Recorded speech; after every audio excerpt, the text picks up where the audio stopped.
Hello K-drama lovers, welcome back to our channel. In the upcoming episodes 3 and 4 of Perfect Crown, a true tsunami will hit the royal family after the sudden announcement of the engagement and marriage of Grand Prince Ian and Seung-yeon. From that moment on, nothing will be the same. The palace goes on high alert, and political tension begins to rise dangerously, as this union is seen as a direct threat to the balance of power within the royal family. And in the face of so many persecutions and attacks, Hwee-ju has no other choice. She must move permanently into Prince Ian's residence. The trailer clearly shows this moment.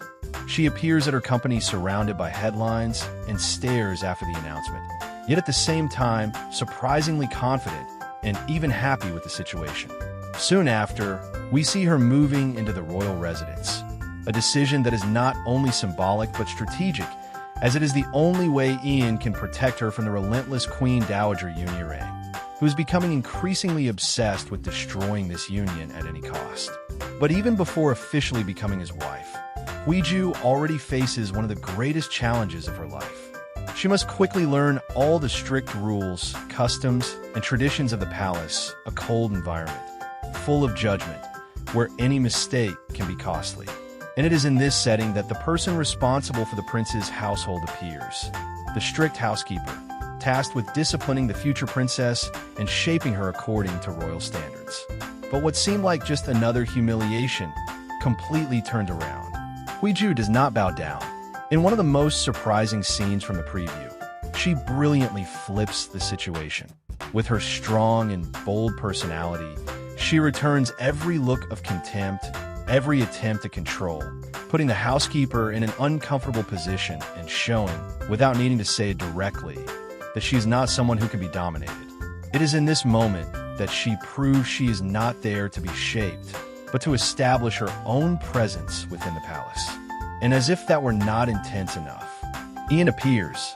Upon returning to the residence, he is faced with that unexpected scene, and within seconds, Hwee-ju completely changes her posture. She steps into a perfect role, runs toward the prince, and embraces him as if she were the most deeply in-love fiancé in the world.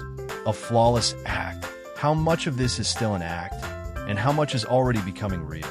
At the same time, the new preview reveals an even bigger moment. The couple enters the royal palace, and a grand ceremony is taking place.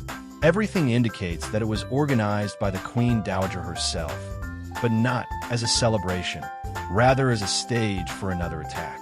In front of everyone, she tries to humiliate Hwee-ju, treating her as a commoner who dared to cross her limits and challenge the royal order.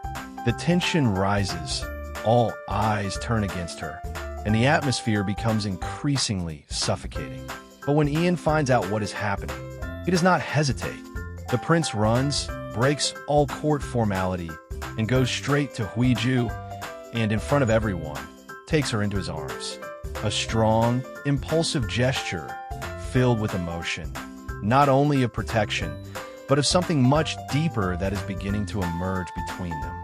And that is exactly how the preview for episodes 3 and 4 of Perfect Crown ends, leaving one question lingering in the minds of fans. Is this marriage still just a strategy? Or has it already become something impossible to control? Now I want to hear from you. What do you think will happen in next episodes? Do you think these feelings will truly grow? And how far is the Queen Dowager willing to go to destroy Hwee-ju? If you enjoyed the video, don't forget to subscribe to the channel, leave your like, and turn on notifications so you don't miss any news about K-dramas.